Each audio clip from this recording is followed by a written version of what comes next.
Priti Patel and the Conservative government could be in trouble now. Why? Because the whole party won the 2019 general election based on borrowed votes. A lot of ordinary people who never voted Tory in their lives. A lot of people who decided to, once again, put their faith and trust in Boris Johnson and the whole team because of a number of very important manifesto pledges. Get Brexit done, which is sorted. Sort out the immigration issue, especially what's happening with Dover.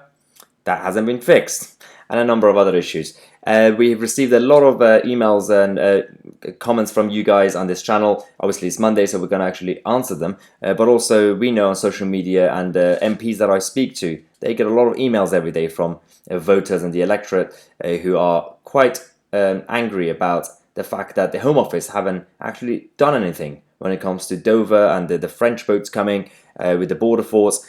So let's go to the questions that we have and actually see what we're dealing with today. So these are the questions we received from the members of the channel. If you want to become a member, check out the link in the description or just go on youtube.com/MariTC/join.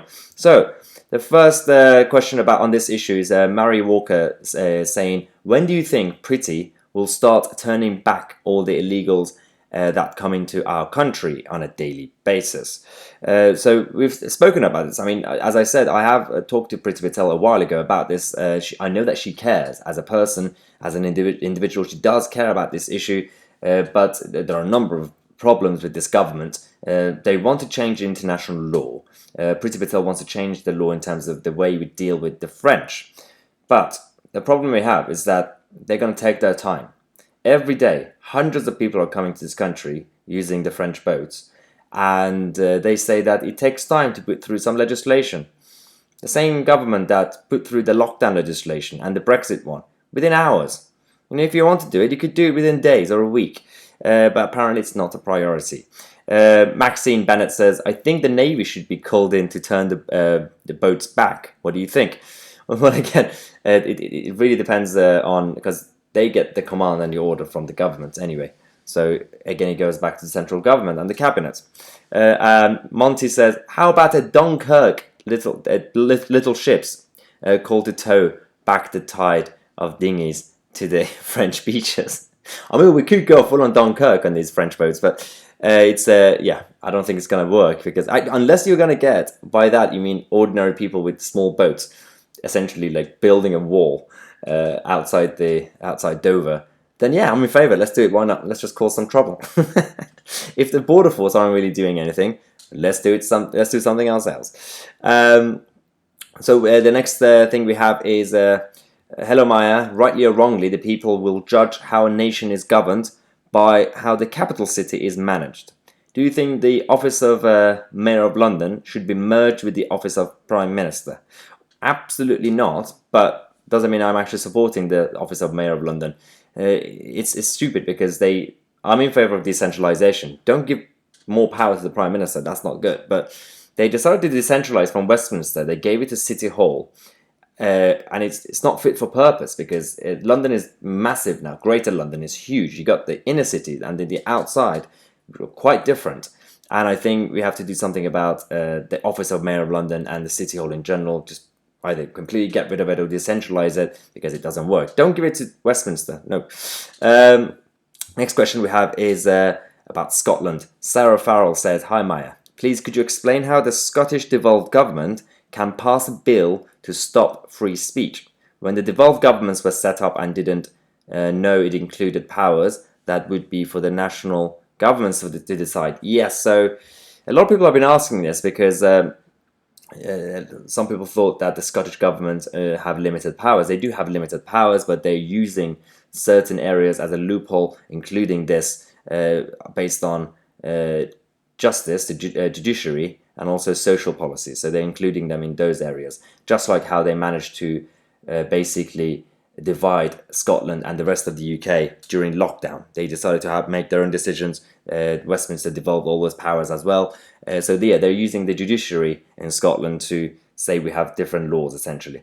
So that's how they're doing it, which is bad. Mandy says, is there any evidence that the French are doing anything to prevent illegal migration into the UK? If not, why are we still paying them? we have evidence that they are actually pushing them to come to Dover. We've seen the videos. Nigel Farage and others have been filming near Dover. The French boats are escorting them and then handing them over to the British border force.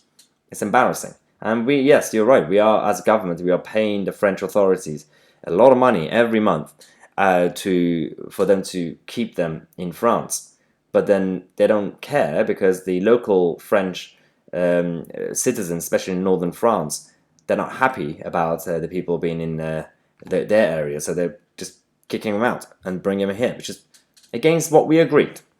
Right, so what else do we have? Let's go to the next question. That's good. So, do you think what's the greatest threat to the security of the UK? Don Smith says, hard left, hard right, any of the external threats. I think at the end of the day, everything, all the different groups that are creating a risk to us and our well-being, it actually goes back to the left. And by left, I'm not really talking about the liberals. I'm talking about the actual hard left, because regardless of internal or external threats, whether you talk about Iran or Saudi or China or internal academia with the left, they're all the same because they all work together. They're, in terms of intellectually, in terms of the ideologies, they're all against the West. This anti-Western mentality exists, whether you go from East to Oxford or Cambridge. So I think I would pick the hard left. Kaplan says, hello Maya, when will you start the Common Sense tour in order to fight back against the nanny state? So that actually reminds me, there was another question about the tour that we're going to have. Where is it? There we go. Ralph Young also said, when you start your free speech tour, are you going to start in Scotland? I think with all the videos I made against Nicola Sturgeon, I might be in trouble if I come there. No, I'm kidding. Actually, we are going to come to Scotland as well, but I think we're going to start from Manchester, because that was the plan before the lockdown. And Kaplan, the Common Sense tour. Actually, I might rename the free speech tour to Common Sense tour. I don't know. Or if you have a better name, just let me know. Basically, this tour is going to be, we're going to do a nationwide tour around the country regularly. And for those of you who don't live in the UK, don't worry, we will obviously post the videos on this channel as well. But if you are here, make sure to turn up. We need your support. When we're going to obviously raise awareness, talk about the left and how we can actually fight back and save our country. So that's the tour. And A Swift says, any progress between Canada, Australia, New Zealand and the UK? So I don't know if you're talking about the situation with the alliance against China or the trade. So if you're talking about trade, they are still talking, and I believe Australia and New Zealand are a lot closer in terms of the agreement. Canada was still in negotiations, and it's still early days basically. I'm fully confident that we're going to get a trade deal with all three of them anyway. But in terms of if you mean the alliance against China, New Zealand are a bit of, they're causing trouble. They're not really playing ball. But Australia and Canada are on the same side, so that's good. Right, Jason says, do you think it's time for a complete reshaping of the NHS? Why would you ask me that? You know what happens when I answer questions about the NHS. Yes, completely get rid of it. It doesn't work. Stop it. We need a universal healthcare system, like in Europe and other places, so everybody has access to it. But don't have the government and bureaucrats, politicians running it. Get the medical professionals, doctors and nurses to run it. Decentralize, localize. Obviously, those who can't afford it will still be able to be protected by, thanks to the state. But generally speaking, it will be cheaper. The quality will be better. There's no perfect solution, but there are better systems out there, from Germany, Switzerland to other parts of Scandinavia and Singapore. As I said, there's no perfect system, but there are better systems than what we have now, because this is outdated. It doesn't work. It's stupid. Nobody wants to copy and paste it. Get rid of it. Told you shouldn't ask me questions about the NHS. Right. So, Gulf Matt says, can Nicola Sturgeon still speak for the people of Scotland with any real validity anymore? Also, how would they pay for themselves if the EU won't accept them? I cannot make sense for their financial plan. I think there will come a time very soon that the people in Scotland will be completely sick and tired of Nicola Sturgeon. The same thing that's happening to Justin Trudeau in Canada and other places too. So there was a time when they were popular, but at the same time, they're being exposed, and I think the next election will be quite interesting. They might lose a number of seats, but the polls could change by then. They don't have any plans. If they leave the United Kingdom, and if they want to even be part of the EU or not, they have no plan when it comes to currency. They have no plan in terms of economically. They have no plans in terms of borders properly. They want their cake and eat it. So Russell Frost says, when will a strong alternative party to either of the main two parties be formed? And would you consider founding such a party yourself? With what money? No, we have a problem in this country. The British establishment, the way our democracy works, is very based on establishment, and it's actually more likely, even more likely in America, to an extent, one day, to have a third candidate actually beating a Democrat or a Republican. Not yet.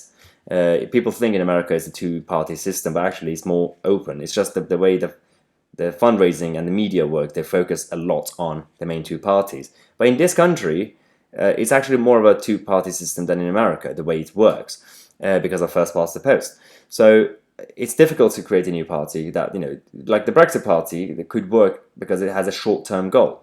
That's fine. But long-term survival, it's not easy unless one of the main two parties, Labour or Tories, go down. The Tories won't go down. They never do.